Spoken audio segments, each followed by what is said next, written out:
8-ші бөлім театр өнері мен мәдениеті. Сабақтың тақырыбы театр туралы ойлар.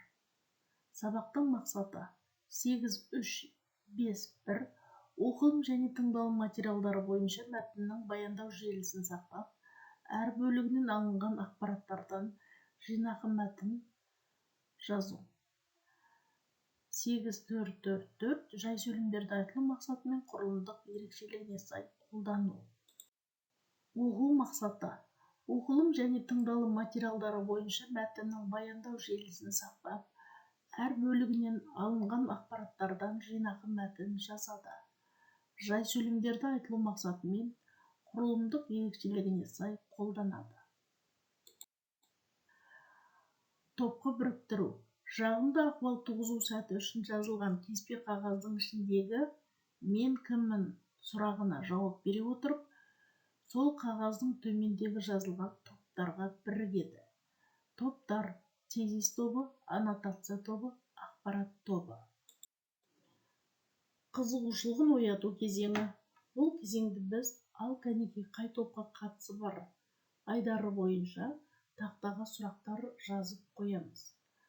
Бұл сұрақтарды оқи отырып оқушылар жауап береді және өздерінің тобының ережесін шығарады. Мысалы, бірінші сұрақ: мәтін желісінің негізгі ой түйінін не деп атайды, яғни тезис. Екінші, жазба жұмысының мазмұнын қысқаша баяндау, мәтін туралы шолуды не деп атаймыз, яғни бұл аннотация. Үшінші, оқыған жазбадан түсінік алуды не деп атаймыз, яғни балдар өздері осы сұрақ арқылы топтарының атын, ережесін қайталап шығады. Тыңдалым айтылым дағдысы бойынша топтық жұмыс. Бірінші тапсырма: оқушыларға аудиомәтін ұсынылады. Сол аудиомәтін негізінде оқушылар мына тапсырмаларды орындайды. Тыңдаған мәтіннің негізгі ойын анықтаңыз. Театрдың қоғамдағы рөлін 2-3 сөйлеммен сипаттаңыз. Үшінші, негізгі ойды анықтайтын фактілерді келтіріңіз. Оқылым дағдысы бойынша екінші тапсырма: жұптық жұмыс. Берілген мәтінді оқып, әр топ өздеріне қатысты тапсырмаларды орындайды. Мәтін алдарына А4 парағымен ұсынылады. Сұрақтар: тезис тобына: мәтінді оқып, әр бөліктің негізгі ойын 1-2 сөйлеммен қысқаша жеткізіңіздер. Ақпарат тобына тапсырма: мәтінді мұқият оқып, нақты фактілер мен маңызды ақпараттарды іріктеңіздер. Аннотация тобына: мәтінді толық оқып, мазмұнын жүйелі қысқаша баяндаңыздар деген тапсырма беріледі.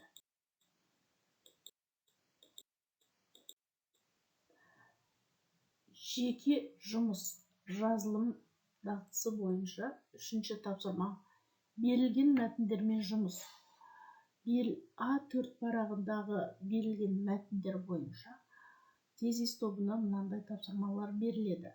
Ақпаратты кесте немесе тізім түрінде жазып, жинақы мәтін жазыңыздар. Мысал ретінде жазуды жеңілдету үшін ақпаратты тікелей тізіп жазу. Аннотация тобына тапсырма: ақпаратты ретімен жазу. Оқиғаның болған тәртібін сақтай отырып, жинақы мәтін жазыңыздар.